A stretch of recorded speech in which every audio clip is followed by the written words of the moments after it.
What's up? Welcome in. It's Boston has entered the chat. I'm George Balekji in the PNC Bank studio. She's Natalie Noury, coming in remote from Worcester. I mean, talk about pulling the double duty. Hopping on the chat. Then I'll be working, sidelines for the Woo Sox game? Yep, exactly. Yep. So I commuted down from Guilford, Lake Winnipesaukee this morning.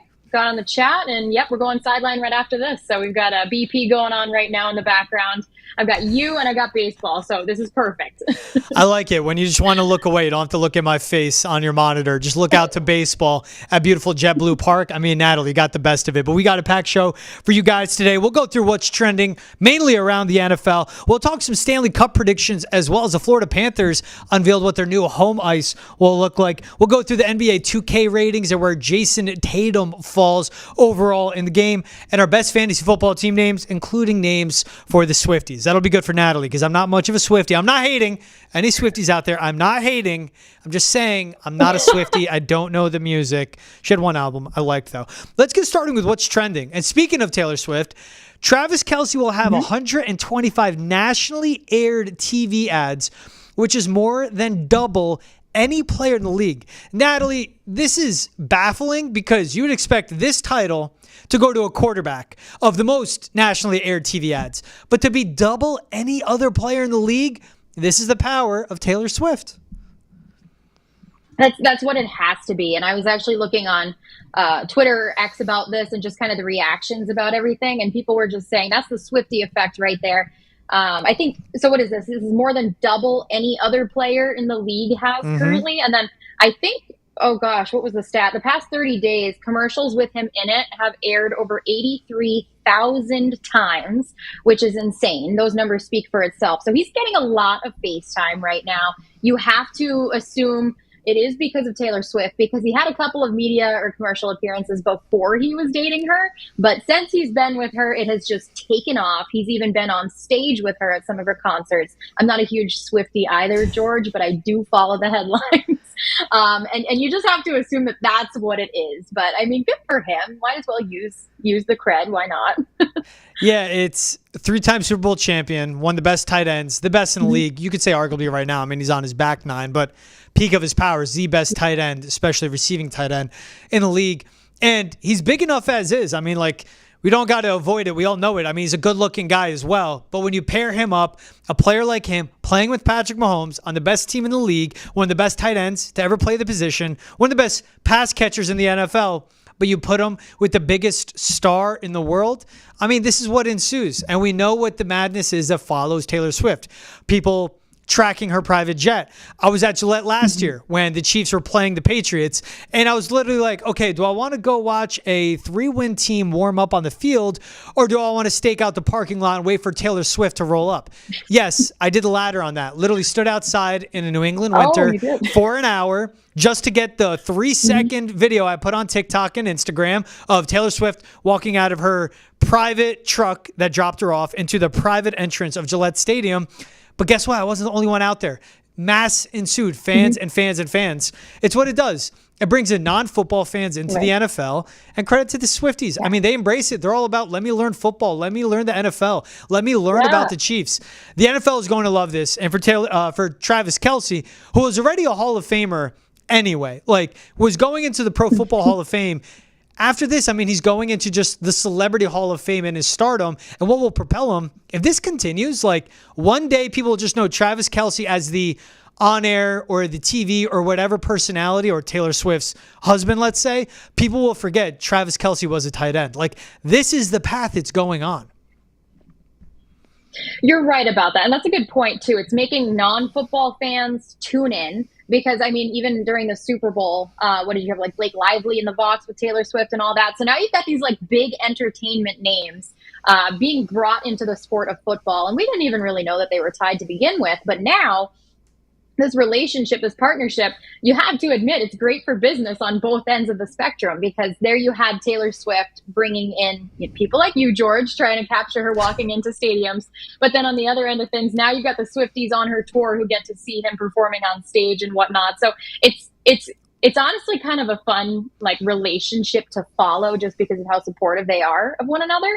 But also it's kind of cool to see how it is increasing the value of both of them as well. Now, I think Travis Kelce, I think I only saw him on like Subway commercials or something like that before this relationship, but now he's got 127 TV ads.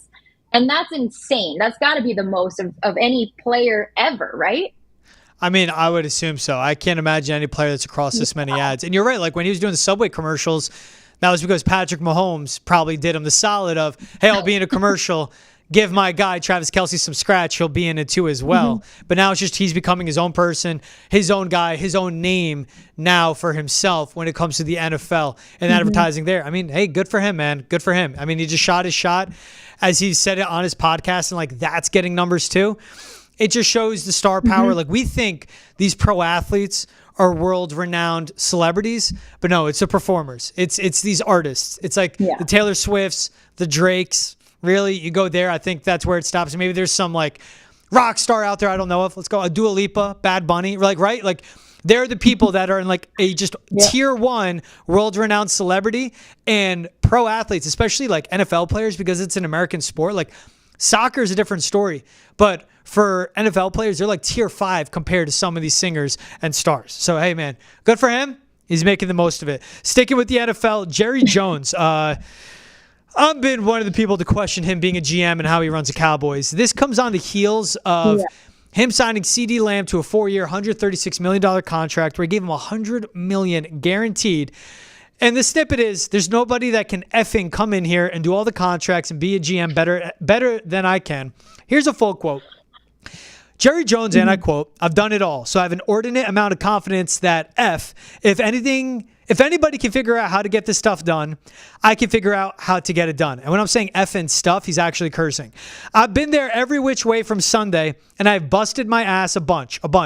And there's nobody living that's out cutting and shooting that can't give you a bunch of times they busted their ass. So hell no, there's nobody that can effing come in here and do all the contracts and be a GM any better than I can.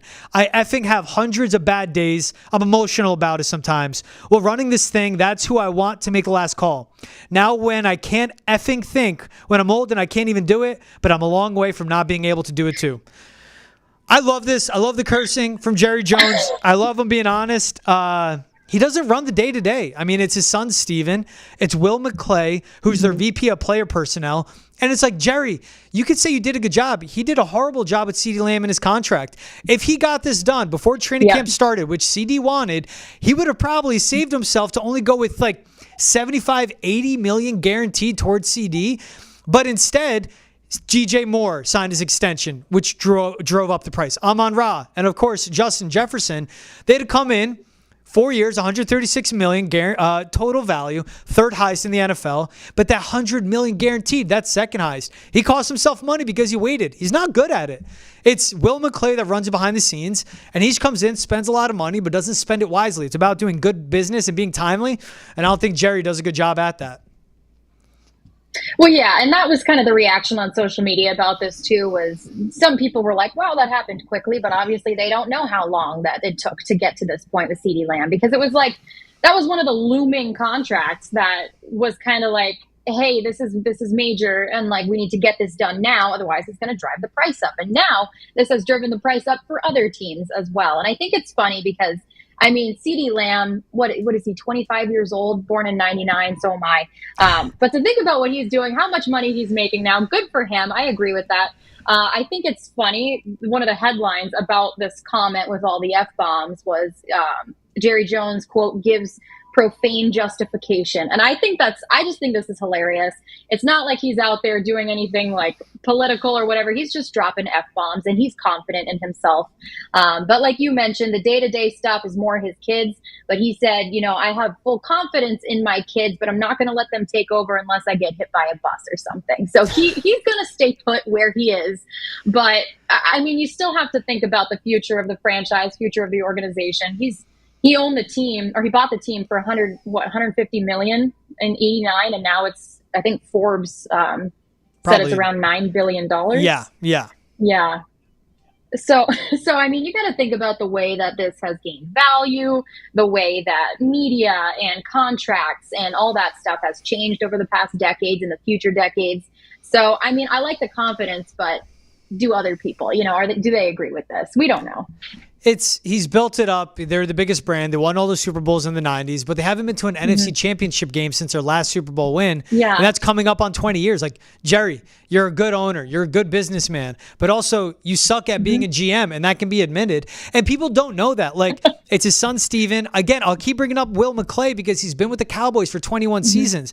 And you look at how well they've drafted. If Jerry actually was a GM, he would have taken Johnny Manziel over Zach Martin. We know what happened to Johnny Manziel, and Zach Martin was one of the best offensive linemen in the league every year that he played. Brian Wansley, his 16th season as director of player development.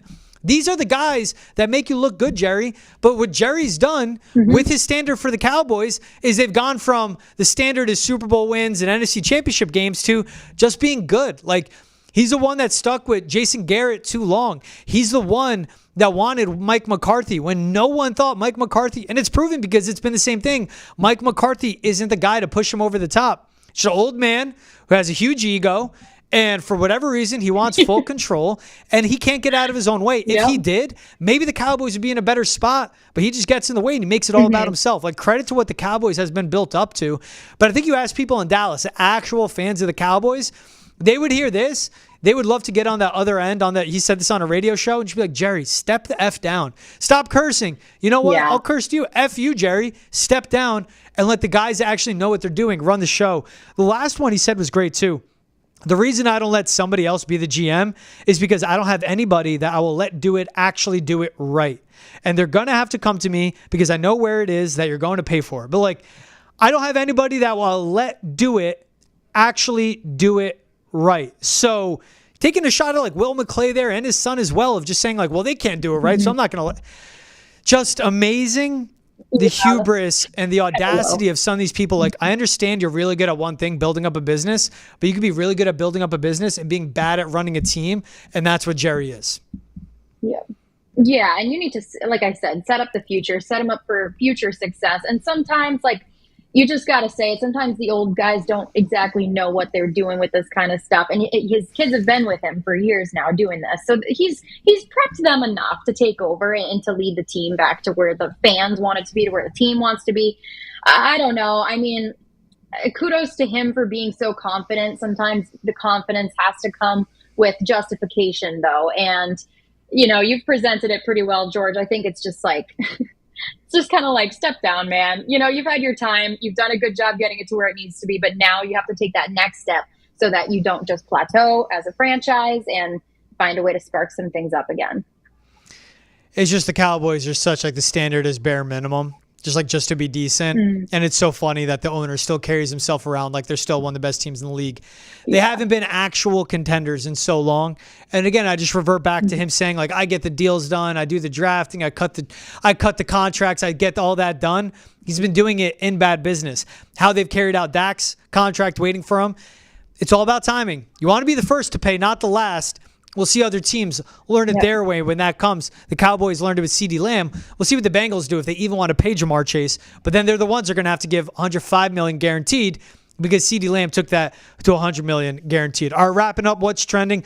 We got a tweet to pull up on your screen if you're watching on Nesson YouTube or Nesson Twitch or on the Rundown. But Florida Panthers, new center ice logo, has a pattern of the inside of the Stanley Cup bowl at center ice. I love this, Natalie. I think that's so sick. I heard it. Like, how do you do that? I think that's awesome. Panthers, first ever Stanley Cup they're coming off of. Just let everyone know you got one. Yeah, well, didn't the Golden Knights do this? Didn't they do this last year, George? I think they did. Yeah, I mean, I'll have to look back online, but I think they did something similar to it. But what's so funny about this is the Panthers fell to the Golden Knights in 2023. So now the Panthers, they've fallen to the Golden Knights in 2023. They come back and win it all in 2024. If that does check out there, then what a way to show dominance here. What a way to show like we are winners. We won the cup. We got the cup. We're gonna brand with the cup. And I think that's freaking awesome. Actually, I think I have to go back to that to make sure the Vegas actually did do it. But I think it's sick. It looks awesome. And I think what better way to say, we're the champions. I think it's perfect. I was thinking maybe they would go with like the full Stanley Cup. Of course, the view we know of the tiers up onto the bowl on the top. But that would look ugly on ice and take up too much ice. I think looking at the inside of the bowl, perfect around that Panthers logo. And putting the Panthers colors on it, I love it. I mean, find a way to show it off on your home ice. We know how badly they wanted this. Going back to the Rat days when the Panthers first came along. And in my opinion, and it's honest, the Panthers are one of the most forgettable franchises in all of pro sports. You just forget their sheer existence. No matter how bad the Raiders are, no matter how bad other teams throughout the NBA, even the Trailblazers are, you just remember they're in the league. I forget the Panthers just straight up exist, but they won the Stanley Cup. We all witnessed it. And that was also a Stanley Cup they won where everyone said, doesn't matter who comes out of the East, it's going to be the West. It's going to be the West. It's going to be the West. People saying the Stars. Well, they take on the best player to play right now in the NHL, the most dominant player out of all four pro sports, major American pro sports right now. And they beat Connor McDavid to win it, show it off like this. And I love ripping it from the Golden Knights too. I mean, it's not a bad idea. You don't have to recreate the wheel every time. Just spin it perfectly every once in a while. And our producer, Brendan, in our ear is confirming the Golden Knights did do it after they won their cup a couple of years ago. Don't got to recreate the wheel. Just spin it perfectly. That spin for them is putting their colors on it. I just love it. And the level of pettiness, too, I'll always take the pettiness, Natalie. Yes. No, and I think that's kind of the best part about it is okay, Florida, the past couple of years, 3-4 seasons, Florida, the state of Florida and their hockey teams have been just so freaking dominant. And then I think it was just a matter of time until the Panthers kind of came onto the scene. And unfortunately, as Bruins people over here, we were sad to see them lose to the Panthers, but for the Panthers to go on and win it all, I mean, what an amazing way to go. And then for them to kind of I don't know, throw it in Vegas's face. We fell to you, but this year we're on top. I think this is tastefully done. I think it's kind of cocky in a good way. But you know what needs to happen is if they've got this on their home ice this year, they need to act like it. They need to continue to act like champions and continue to compete and continue to be one of the best franchises right now in the NHL. But I love what they did. It may or may not be kind of a shot per se at Vegas, but to steal it from them or whatever you want to call it, I think it's great. I think it's awesome, but I just want to see them keep this up now because if you're going to be cocky, again, Jerry Jones, you got to defend it some way. And I think only this season will tell. Paul Maurice would love to defend it, man. That guy walks the walk, talks the talk as well. All right, let's get into top 12 best odds according to FanDuel to win the Stanley Cup. If you had to guess where the Panthers fall, 1 through 10, let's go here. What do you think they actually fell on, Natalie? Odds to win the playoff Stanley Cup. Yeah. Gosh, I don't know. I mean, I see them being in it again, but I don't know if they're going to win it 2 years in a row. Unfortunately, I think that would just be too much of Florida in the past couple years. So I don't want to see them win it again. I would like to see a team like the Oilers come back and make a name for themselves again. And I don't know. But where are they ranked? You have to tell me this now. So Oilers are the favorites, plus 850. Panthers fall second, 10-1. But then you have Devils, Avs, and Stars. All the third shortest odds to win the Stanley Cup, 11-1. Yeah, the Panthers at 10-1 made it to the Stanley Cup final 2 years ago, and the whole team just fell apart, just so injured. Then following year, got healthy at the right time, kind of cruised through the regular season, turned it on when they needed to, cruised through the playoffs, turned it on when they needed to. But to win it, but a third straight run for a team that plays as physical as them, and to get another run like this out of Sergei Bobrovsky, I don't see happening. That Devils at 11-1 interests me. I mean, young team, a lot of speed, still have to figure out their goalie situation. The Oilers even plus 850. I mean, Stuart Skinner, I'm not going to buy into Skinner. I'm not going to. A sieve like that, there's no way. No. I think Bobrovsky, and this is honestly as much as it pained me to see the Bruins lose to Florida, as I continued to watch and as I went on to supporting the Oilers in the finals too, I was like, man, Florida deserves this cup. And I think it starts with their goaltending and everything everything from the goalie out made sense from there on. But I just think he was enough of a reason for them to win a cup in my eyes. I was like, wow, he's playing a good game. He's playing really well. He deserves this. New Jersey interests me too, George. Now, I mean, obviously you've got the Hughes brothers on there. But I feel like they've kind of been bursting from the scenes the past couple of years. they've come back on. I mean, I don't know. I haven't watched the Devils enough to really like dissect them too much, but I feel like they have been competitors recently, and I really like that the team that I'm seeing. You as a New Jersey guy, have you always been a fan? No, Rangers for me, never the Devils. The Devils aren't cool. It's like Really? weird. Yeah, it's like the one thing you think me being from Jersey, I got to side everything Jersey. No, I have standards. And like the Devils have won more cups since I've been alive, of course, like Marty Brodeur and everything he's done for them. But Rangers are just cool, man. Like I'm all about the blue shirts. Being in Boston, I root for the Bees now, though. Don't worry, guys. But yeah, I grew up a Rangers fan. I would go to Devils games because those are more affordable than going to the Garden, MSG, to see the Rangers. But again, still not a Devils fan. Never will be. I'd like to see the Rangers go far this year. I would like to see that. They got to figure out Igor Shesterkin. What's interesting, Rangers 15-1, and then you have Bruins 12th best odds to win the Cup, 18-1. I mean, they made their big offseason acquisitions. They traded away Linus Ullmark, which clears the way for Jeremy Swayman. And as of the time of this recording of this pod, Jeremy Swayman and the Bees still haven't agreed to an extension.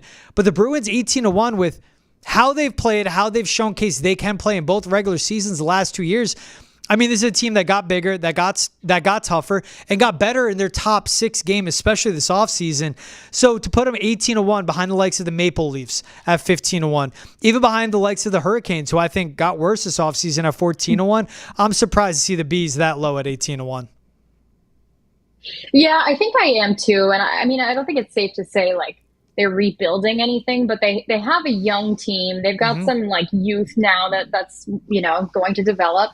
I'm trying to remember. It's like such a long off season in my brain, but I think goaltenders out. I feel confident with the group that we have. It's tough to see like Grizzly go and that kind of stuff, but I think with what we have, I think we have glimpses of really good teams, but we just kind of have to put it all together. But yeah, I mean, I'd like to see them higher than that. They usually are, but I mean, I don't know. It's behind the Predators. Lightning, I understand. It's a Lightning and all that. But you just think of the glimpses they had of like how good Mason Laraille was. Can they get Matty Poitras back for an entire season?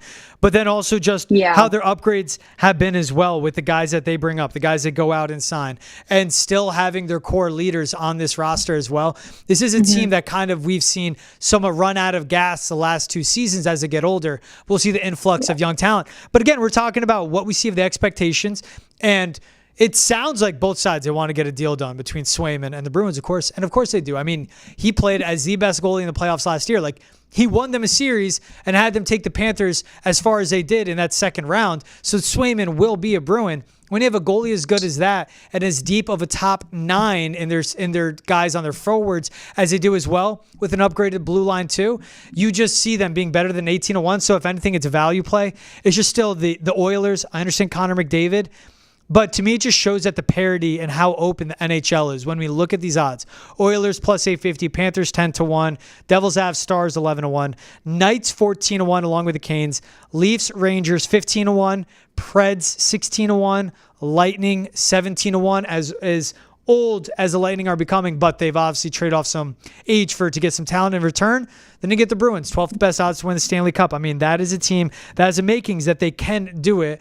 And you have to think about the flexibility and the versatility that a guy like Elias Lindholm gives them to figure out their top 6 lineups, especially when you think of someone like Zacha, like Pasta, and like Elias Lindholm. If they all are on the same line, but the balance and depth of scoring that a guy like Lindholm adds to the Bruins. They need that other playmaker. They need someone to play off of David Pastrnak, but give them space to work with to score in the playoffs, and they got that in Lindholm.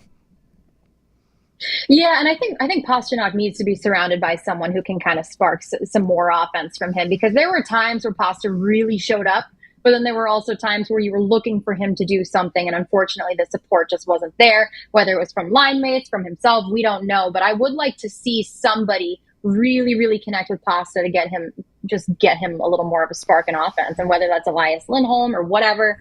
I think him and I think Charlie McAvoy are 2 people that I really like to see take some offensive steps this year. I think you're right. And Swayman was listed like a top 10 goaltender, right? Recently there was a list that came out and he was ranked like number 4. Yep. Yeah. Yeah. So, I mean, I don't know. We have the makings of a good team. We just kind of have to figure out how we can stay consistent. Obviously, that's the big word for when you're playing well in sports is, can you do it consistently? So I don't know. I'm interested to see some of the line combinations we get this year and who can really be our playmaker and our goal scorers. And I don't know. Obviously, Pasta's great, but I'd like to see him with someone who can make him even better. Yeah, I think this number 18-1, we'll see it get cut down, maybe in half, once there's an agreement between the Bruins and Jeremy Swayman. Because if it carries into the regular season, that can be a distraction. But Sway is going to be the guy, Eunice Corpusalo. I know he wasn't the best, but you get him a goalie, Bob, and not needing to be an actual starting goaltender, it can elevate his game, especially playing in front of a talented team like the Bruins that know how to protect their goalies as well. Reminder, you could call into Boston Center, the chat, leave a voicemail, 617-790-0928, or you can email us, thechat@nesson.com as well. Write in anything. We'll answer the questions, whatever you want to do to join the chat yourselves. All right, Natalie, let's get into the NBA 2K25 ratings. They've come out, and Jason Tatum did finish as one of the top 10 rated players. Again, I made you guess where the Panthers and the Bruins fall for Stanley Cup odds. How would you guess for Jason Tatum where he falls on 2K25 ratings? I mean, I could see him being, well, actually, I'll be honest with you. I know where he ranks, but I think it's fair. I do. I love the candidness. Like the lower half of the list. Yeah, I figure I'd be truthful here. I know where he ranks, and I think it's fair because when I was watching the finals, obviously I think he's great, but there were some other performances that I thought, surpassed his in ways. Obviously, we know Jaylen Brown with the MVP, and I don't know. I mean, they're all good together, and that's the thing. And I think, obviously, Jason Tatum, face of the franchise, he's outstanding. I'm so happy for him to be the cover. I think is great as well. But everything that just happened with the Olympics, it's like he didn't play too much in the Olympics, but went home with a gold medal. Everything with the finals there. I think where he's ranked, which you might have to correct me here. I don't know if it's 8th, 95 overall, or something like 8. Okay, well, I didn't expect that low, but for him to be the cover of 2K25 too, I don't think that should be any reason to rank him higher. I think the rankings should speak for themselves, and I think that might be a little low, just maybe because of bias, but I do think it in the same way it's also kind of fair because there were just a couple of things that happened that I was like, it's good to take into consideration. I mean, the top three, Jokic, Doncic, both 97. No, because I agree. And Antetokounmpo, 97 overall as well. I mean, those are the three best players in the league. SGA, 96 overall. And again, remember this, all four players, none of them U.S. born, SGA being from Canada. Embiid, not born in the States either, 5th. That's what got me is Embiid to be 5th overall. I understand his talent. I understand how good he is. But durability just has to be the biggest knock. And it can't be high enough to keep him at 96. I would have put Joel Embiid further down, and then I would bump up Jason Tatum. But it's also, he's 95 with the LeBron, with the Steph Curry. Tatum's playmaking, what he does on both ends of the floor, brings more in that sense than what Steph Curry or Kevin Durant does, and he's rated one tick ahead of Durant, who is 94. But his shooting is lackluster, and as we've seen throughout the season, especially in the playoffs, and his clutchness as well. I mean, clutch matters, hitting big-time shots, and we see Jason Tatum. He's done it before, but this last season on their way to winning a championship, especially playing off an all-pro caliber player like Jaylen Brown, who was all defensive as well but didn't get either, or a all-defensive guy like Drew Holiday with Derek White, with Kristaps Porzingis on it. You need him to hit shots. You need him to make smart plays at the end of a game, still settling for that BS sidestep jumper, which everyone hates to see. I think Jason Tatum at 8 is properly rated. The one thing I would do is knock down Joel Embiid. I would put him behind Tatum, but okay, that gets Tatum from 8th to 7th. NBA champion, great playmaker, most talented player on the Celtics. But when you think about what they can do in crunch time, Jaylen Brown is the one that would be that dog, be that guy they needed to, and make the right plays, especially both ends of the floor. If anything, Natalie, this just adds to the Jaylen Brown revenge tour because we know he got paid, he got clowned, and then he came back as a much better player, was a top 5 player, both ends of the floor, and won an NBA championship. then gets snubbed from the Olympic team. Yes, he gets finals MVP, but he'll remember things like that. And even getting snubbed on 2K, just an ultra motivated, ultra competitive Jaylen Brown. If this adds to it, Celtics fans have to love this. And shoot, if it adds motivation to Tatum, where he's like, I'm on the cover, I'm only 95 overall. That's all you give me. What gets me to 96? What gets me to that 97 threshold? I need to do more. If it motivates both of them, this is the best thing that can happen to Celtics fans. I agree. And I'm going to say Jaylen Brown he's my guy. I would like to see him ranked a little higher. I think he came in at 15th with a 92 rating. I mean, what do you think about that? Do you think he should be higher there? Do you think arguably he should be on the list? I think he's not top 10, but damn it, he was great and he did what he had to. And he could be one of the best players on the floor. But just the guys that are ahead of him, like AD is the 10th best player, which I agree with. I mean, what he's done as a perimeter defender, whatever's gotten into him since being with LeBron in LA, he's gotten healthy.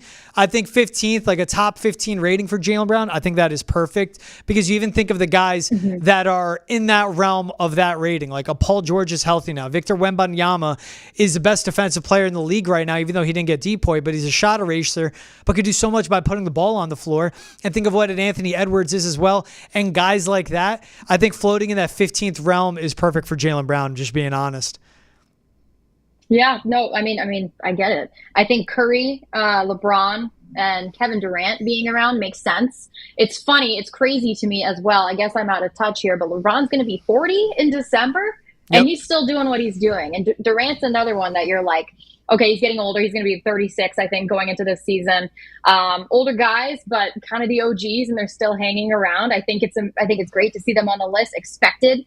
But yeah, I mean, Tatum being top 10, I agree with. I think 8 is a little low for him, but I wasn't 100% impressed with what I saw in the postseason from him. So I wouldn't put him top 5 necessarily, but I was thinking midway, kind of around that area. It's going to be 6, 7. But yeah, I mean, who knows? Just because he's on the cover, I don't think that should play a part either in his ranking. I mean, what do you think about that? I agree. Give him the properly one. But yeah, Jaylen Brown 15th behind Donovan Mitchell, Jalen Brunson, Devin Booker. Bump Jaylen Brown up to 13th, maybe even 12th. Devin Booker is higher upside offensively, but again, it's what Jaylen Brown brings both ends of the floor. Jalen Brunson's great. I mean, he's just clutch. He will carry an offense and make every shot you need him at the end of the game. But an undersized point guard above an elite two-way wing like Jaylen Brown, I'd put Jaylen Brown above both D. Mitch and Jalen Brunson. Then you get into it between him and Devin Booker at that 12 spot. But as it is, Anthony Edwards, 11th. I'm surprised Wemby is on the outside looking in because you have Kyrie 16th, Victor Wembanyama all the way 18th below Kawhi Leonard, again, who can't stay healthy. Give me Wemby. There's a disrespect to the French freak and Victor Wembanyama, the alien of Victor Wembanyama. I will not stand for it. And by the way, you want more on the Celtics? Listen to Hold My Banner. That's hosted by Ante Campbell and Travis Thomas. Latest episode dropping. Tay and T, they got the night off. It was my one-on-one interview with Michael Carter-Williams, New England native, grew up in Mass. His high school ball played in Rhode Island, went to Syracuse, Rookie of the Year.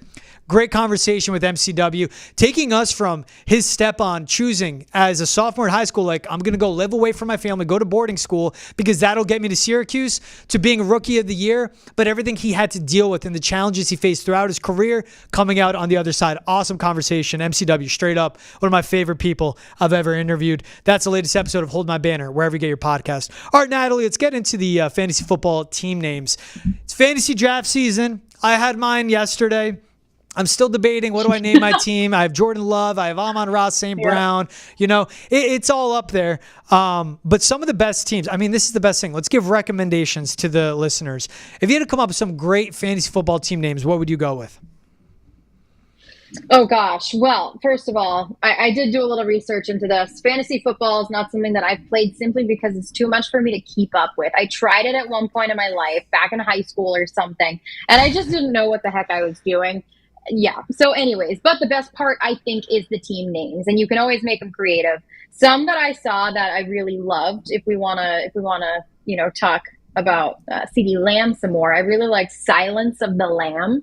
Okay. I thought that was kind of cool. It's a classic. Drake May. They had a couple for him already, which is kind of funny. I saw one as Come What May.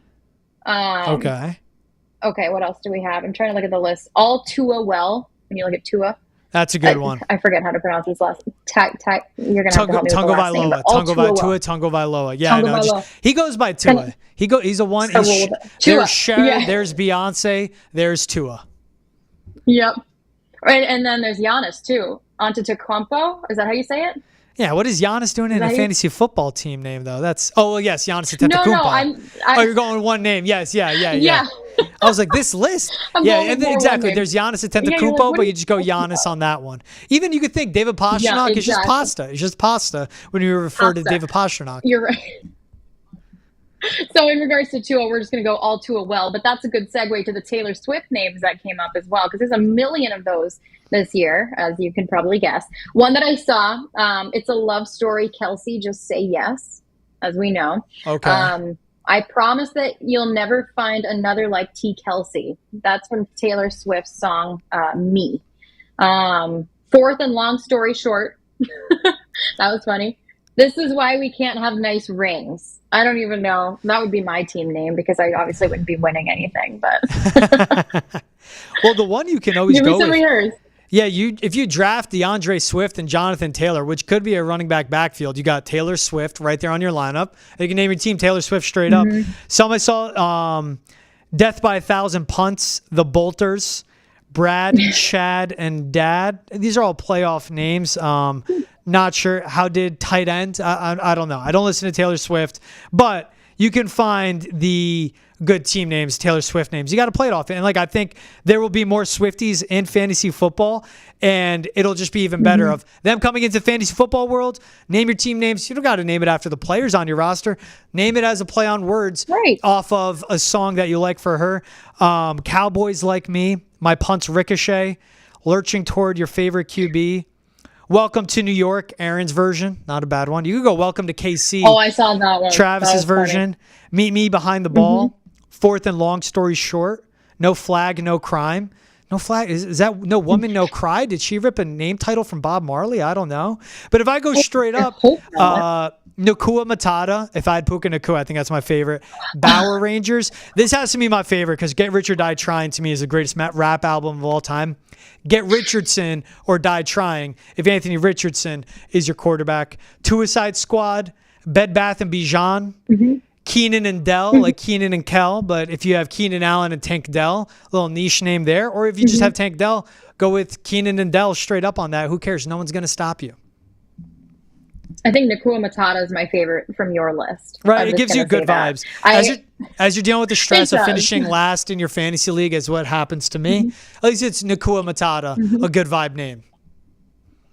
Now, what did you name your fantasy team? Because you said you had your draft yesterday. Do you have I did it. I'm just undecided. I'm just sticking with last year's name right now. I just don't want to rush into it. I have Jordan Love, so I can just make good plays off of, spread the love or something like that. He's my QB1. But I'm on Roz, my guy. He's like one of my favorite players in the league, and I made sure to go out and make him a priority to land so I can do something on that. A good one I saw, I Brandon Ayuk as well. I for Ayuk instead of I for I, just I for Ayuk.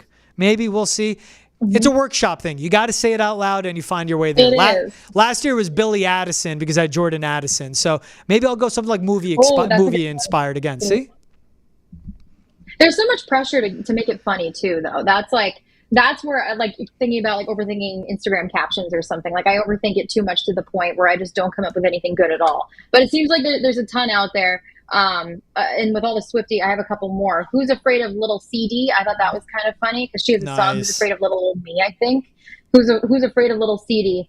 Running it back to December. Hanging with my homie. I think that one's just funny. I love the word homie. I think it's hilarious. Go with my homies on that if you have Patrick Mahomes. My homie. Yep, exactly. I don't know. There's some good ones out there. I'm the type that likes to try to be creative and come up with my own. But again, maybe I should get back into the fantasy football pool and try my creativity out. I think you should. I recommend it. Just start off easy. 10, 12 team league. Do it for fun. Yep. Get your legs under you. Get the experience. It's like anything else, Also, producer Brendan getting in my ear. Yeah. He said just a Tua of us. That's a good one too.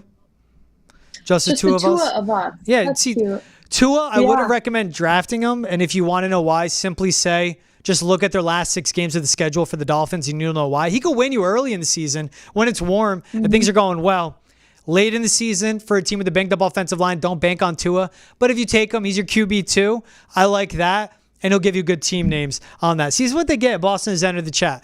They get the talks on Florida Panthers and their Stanley Cup designs. We get talks about 2K ratings, Stanley Cup picks, and of course, Taylor Swift and fantasy football team names. You know, like Natalie, this is called range. And that's what you and I have. That's what the show has, which I love to see. Yeah, we're going all over the place with this stuff. I love it. We're not Swifties, but we're talking about Taylor Swift. I love the conversation of hockey's about to start. Also, I wanted to mention Asia Wilson was on the cover of 2K25, right? Yeah, that's right. She is. I think she was. Yep. And I think that's so cool. I mean, I think that's awesome to see that as well for the women in sports out there. I know that RHG respect her game. We may talk about that later, but I think that's a great thing to see. Asia Wilson, especially highest rated player, Nikola Jokic, 97 overall. Asia Wilson, 99 overall in 2K. And you can pay for the additions if you want the All-Star. You get both WNBA and NBA in that one too. Yeah, great call. I mean, Asia Wilson, best player in the league. She should be on the cover. Like, no doubt about it. That's where people give slack for Tatum again. They're going to give him crap. Oh, you're on the cover? You weren't even finals MVP? You're the 8th highest rated player? Asia Wilson, I mean, going for another ring, another MVP, 99 overall. You can't dispute that. She's Natalie Noury. I'm George Balekji in the PNC Bank Studio. This was Boston has ended the chat. Reminder, wherever you get your podcast, Spotify, Apple, Amazon Prime, please like, subscribe, rate, and review. Call into the chat whenever you would like.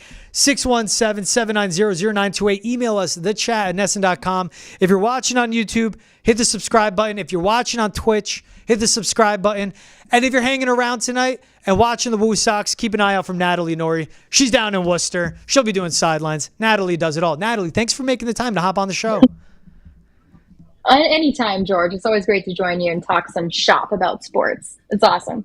Till next time. I'm George. She's Natalie. We'll see you guys next time.